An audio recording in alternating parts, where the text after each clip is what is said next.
So yeah, the car already tried to set me on fire. This is now a hole.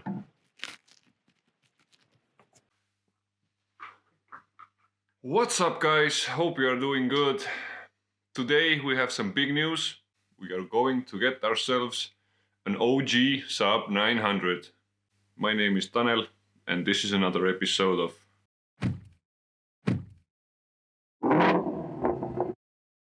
If you don't know anything about the Saab 900, let me get you up to speed. The first generation Saab 900 was produced for 16 years. They had 3 factories, 2 in Sweden, 1 in Finland, which is pretty close to where I am. Now you may ask, what makes Saab so special? Well, it kind of has a legend surrounding it. Basically, they went out of business because their cars were too good. I mean, if you look at it, the shape of the body is kind of unique. There aren't many cars looking like that, and you either love it or you don't. Some people from Volvo said that they can never figure out why Saabs were so expensive until they crashed one. Saab actually made the pillars of the car so strong that when they went rallying, they didn't need a roll cage. They had to put one in because of the regulations, but they didn't need one. I think the best example of how safe Saabs really were is this test carried out by Top Gear a few years back when they dropped the BMW 3 Series and the Saab 900 of the same era on top of their roofs. And you can clearly see the difference. There's one more thing that Saabs are known for. I don't know, have you heard of it? A little thing called turbo.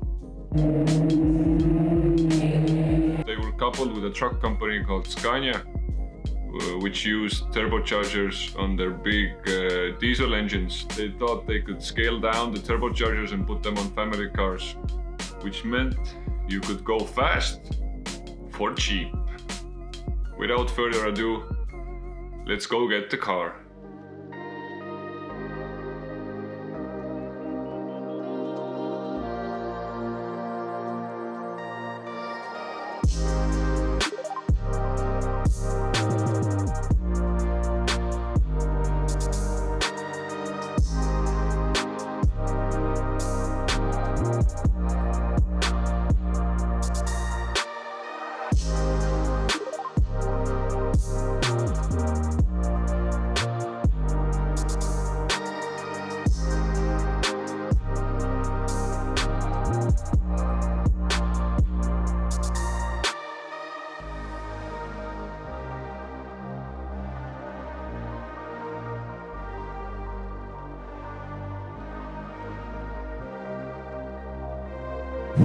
Really sorry to disappoint all of you guys, but it's not a turbo. A previous owner just slapped the badges on it.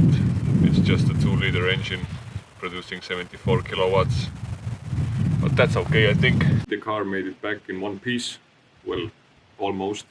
You see, 20 kilometers before home, I started smelling this weird smell, and I thought to myself, who would lay down manure on the fields in the middle of the winter? And 2 minutes later I started seeing smoke coming out from underneath my elbows, and this is what happened. It literally tried to set me on fire. This is now a hole. This was the jacket I was wearing. It also burned through the first layer. So yeah, the car already tried to set me on fire. So for some context, before I started to drive the car back home, I realized that it's blowing no heat. Only cold air was coming through the vents. So to have a bit of warmth, I switched on the electrically heated seats. Well, you can't really switch them on. It's just connect the plug or pull it out. I later found out that the way they work is they start heating the seat when it's 12 degrees or less, and as the cabin gets hotter, the heater turns down. Because only cold air came through the vents, the cabin didn't heat up. So the heated seats just kept pushing more heat through the heater until it spontaneously combusted. By the way, if you want to support the channel, there is a link in the description. Buy me a beer so I have more strength for doing these videos. It is definitely not a new car. You could even say it's a bit tired and exhausted. You can see some bad fixes of paint here. Some paint has come off. Of course, there will be some rust on a 40-year-old car. Lead is pretty rusted through. I think this is the worst part of the whole car. On the inside, the car looks pretty good. The condition of the seats and everything is pretty okay. We have brown velour seats straight out of the 80s.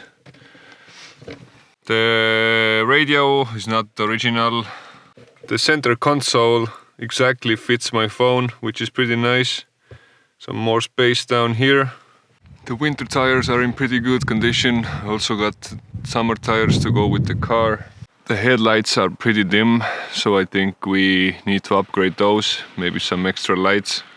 The car hasn't let me down, so I can say I'm pretty happy with the purchase. I have to say it doesn't smell the nicest in here, but I did some research. Right now the problem might be that the dial where you turn how much heat you want is just not connected to anything, so it's useless. And it might be an easy fix, but we need to take apart the dashboard a bit.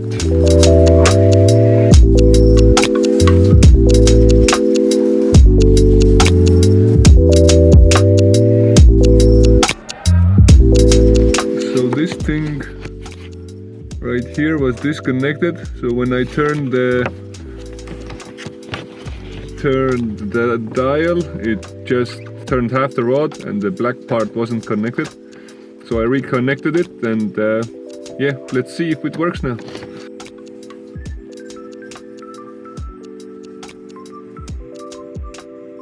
Holy shit. There we go, we already fixed something. It's a shame about the seat, but we will see what we can do about it. If you enjoyed the video and if you want to see more content about the Saab 900, leave a like for the video, subscribe to the channel, leave a comment. Thank you very much for watching. I will see you in the next episode. Peace.